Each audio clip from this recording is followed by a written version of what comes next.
I'm confronting my wife's affair partner today. I caught them and confronted her about the affair 3 months ago. She apologized profusely and told me she still wanted to be with me.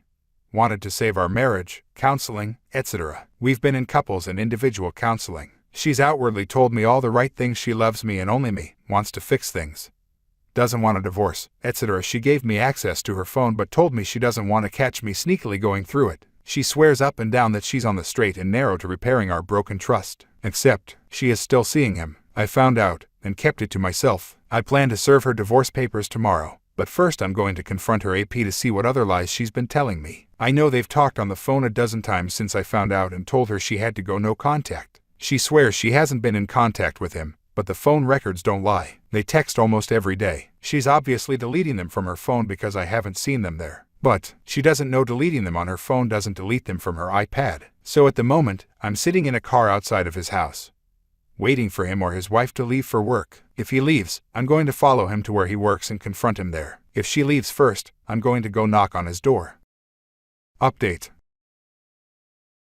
I'll start with last night. I got home from work, made dinner and sat down to eat. My wife asked me how my day was. I relied, uneventful. That was the extent of it. We ate, played with the kids and put them to bed like everything was normal. She and I sat down in our bedroom to watch TV and she said nothing. For like 2 hours. Finally, after our shows were over, she spoke. I'm going to bed. And that was it. No confrontation, no discussion, nothing. She went to bed and I stayed up playing video games for another couple of hours before I went to bed myself. I slept like shit, and finally woke up at 5 a.m. The reason I wanted to serve her today was that we had a marriage counseling session over the lunch hour. I had already read our therapist in on what I intended to do. So when we sat down and started the session, I didn't wait. I talked to AP yesterday. Yeah, I talked to him too. Yeah, I know. I don't get it. Why would you go talk to him? Because I needed answers to some questions I had and you weren't being honest with me. Oh yeah. Well, what did he tell you? Honey, he sold you down the river. What does that mean? He told me everything about what you guys have been doing. The sneaking around, the secret meetings, the lovey-dovey phone calls, everything. Shocked he told you. Yeah, everything. I then went on to list out all of the details I already knew of their texts, calls, meetings, dates, times, etc. She started to bawl. So it's clear to me that while you've been in here telling me one thing, your actions tell a completely different story. So I'm done. What do you mean you're done?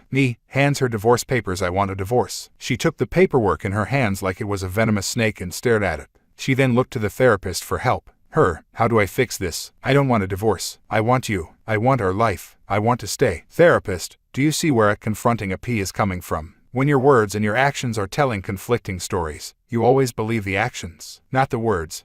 Your actions have told me all I need to know. How do we move forward from here without fighting, without vitriol, without dragging our children through the mud? The rest of the session was surprisingly cordial. There were a lot of tears on both sides. I expressed how betrayed and angry I am that she would continue this affair behind my back, thinking of me as the lovable idiot who would never know. She cried because her entire life as she knows it is ending. I told her I cut off her money supply, that she can use half of what we have to hire a divorce attorney. I told her she cannot live in our home anymore. She will need to go stay with family or friends. I told her I was done, and that there is no chance for reconciliation. She cried more. When we walked out of the appointment, she grabbed my hand and made another last-ditch effort to garner my forgiveness. I pulled my hand away and told her in no uncertain terms that was done, and I did not want her in my life anymore. She fell to the ground, sobbing. I walked out the door and left her like that. As I drove away from the therapist's office, I called AP's wife and left her a voicemail, saying, I really need to speak with you. Please call me back ASAP. I then called my attorney and told her to file the paperwork,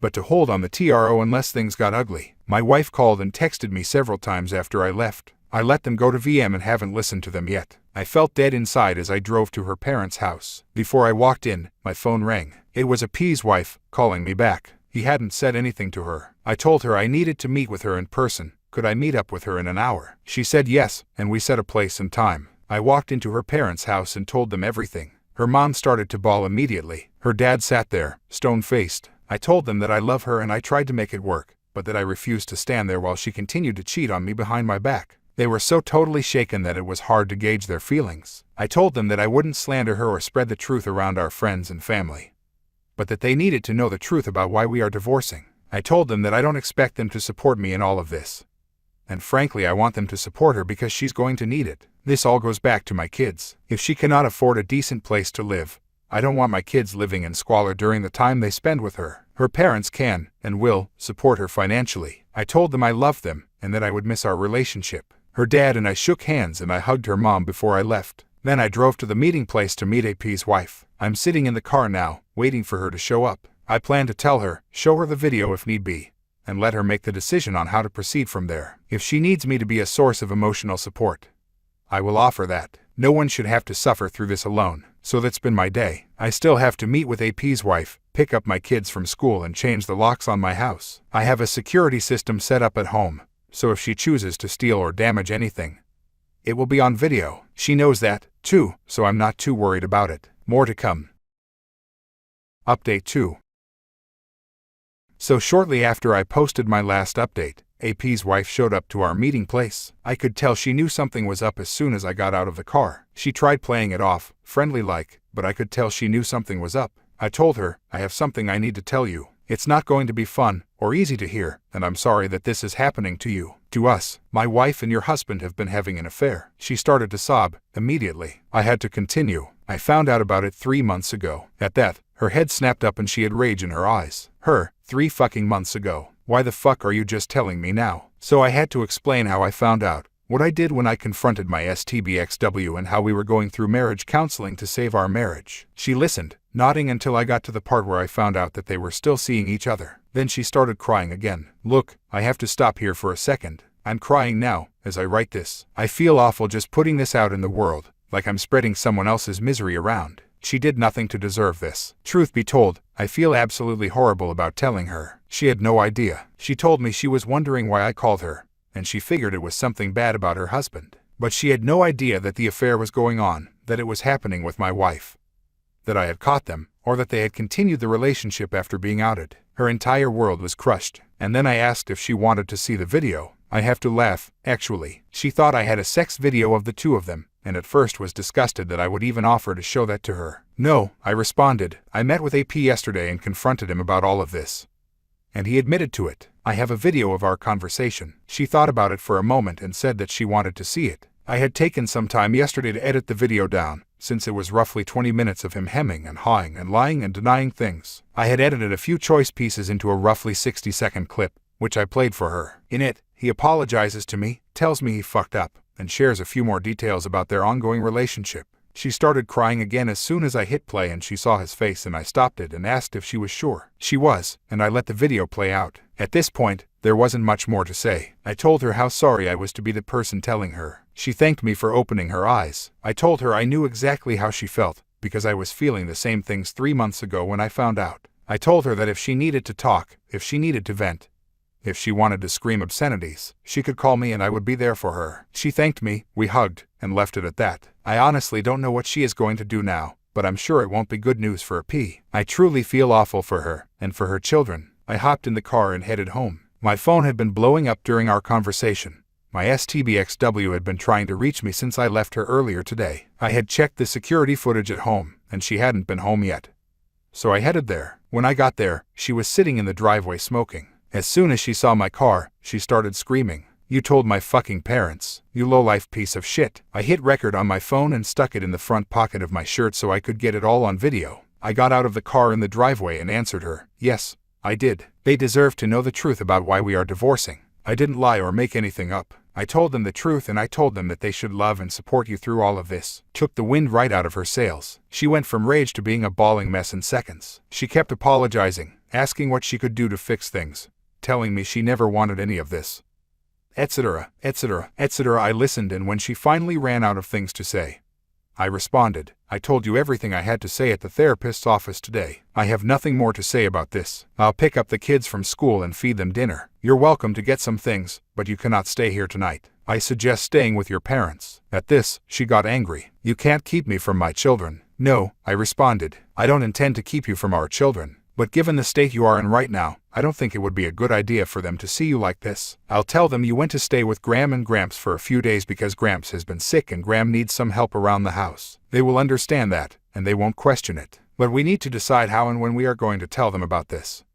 and it needs to be before the end of this week." She started sobbing again. My heart broke for her in that moment. I saw the woman I loved, the woman I married, the woman I pledged to spend my life with, raw and emotional and lost and hopeless. I hugged her and told her I was sorry that this was happening, but that this was the result of her decisions, and that I would no longer stand by and be married to a woman who would treat me like this. We stood there and embraced for a long time, her crying into my shoulder in the driveway. Finally, she pulled away and tried to kiss me. I pulled back and said, "That's not going to happen." She broke down again, and I turned and walked into the house. I went into the kitchen and fixed myself a very stiff drink. After 20 minutes or so, I heard her come into the house. She quietly went to our bedroom and I could hear her packing a bag. I stayed in the kitchen, and she found me there with her suitcase packed. "I hope you're happy," she told me. "I'm not happy at all," I responded. "I didn't want this. I wanted you. I wanted us. I wanted a wife who would love me and treat me with kindness. And instead, I got this. So no, I'm not happy at all." She screamed at me. "Then why are you doing this? Why are you throwing away everything we have?" "I'm not," I responded. "You threw all of this away when you went back to AP. Now I'm just cleaning up the pieces." She screamed a few more choice obscenities at me, but I wouldn't rise to take her bait. When she realized I wasn't going to engage with her,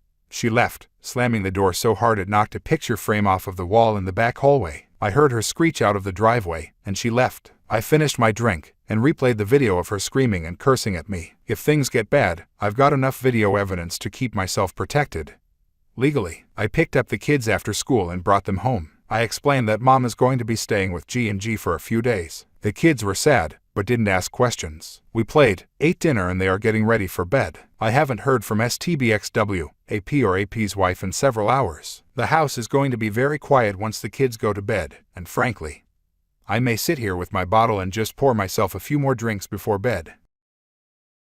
I'm not looking forward to the confrontation. Blindsided my wife with divorce papers after I found out she was cheating. My wife, 29 of 7 years, had cheated on me with one of her longtime friends in mid-July. I discovered text messages back and forth between them after getting suspicious and finally checking her phone. The texts I read were from a day after D-Day, about how good their sex was. "I love you," and even discussing a mild fight we had where she recounted things I said and they both laughed about it. I tried to explain that we may be entering a new stage of marriage where we are comfortable and complacent.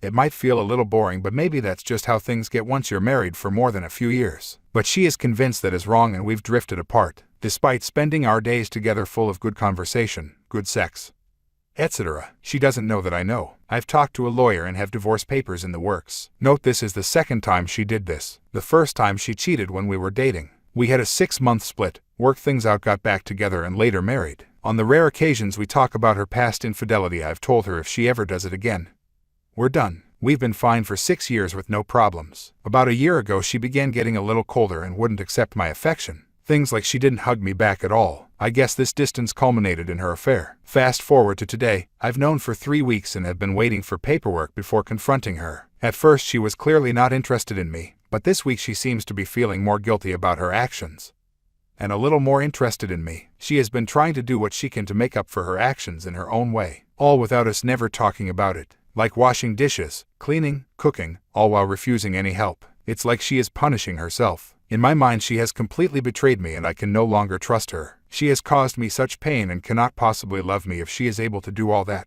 Financially we have been okay but struggled a bit because she doesn't want to work. She is finally working for a year but it's a min-wage part-time job and barely covers her bills. I feel like I have to pull all the weight and she is not really my equal. At the same time I still care about her, value the life we built, and will worry about what will happen to her. I think she could easily fall into a deep depression. There is really only one way forward and that is divorce, but I am worried about how she will take it and it will be hard to resist taking her back. I almost wish she would happily leave with her new person. I know I have to divorce her, but not looking forward to the heartbreak, loneliness, and whatever else I can't even predict. How do I do this?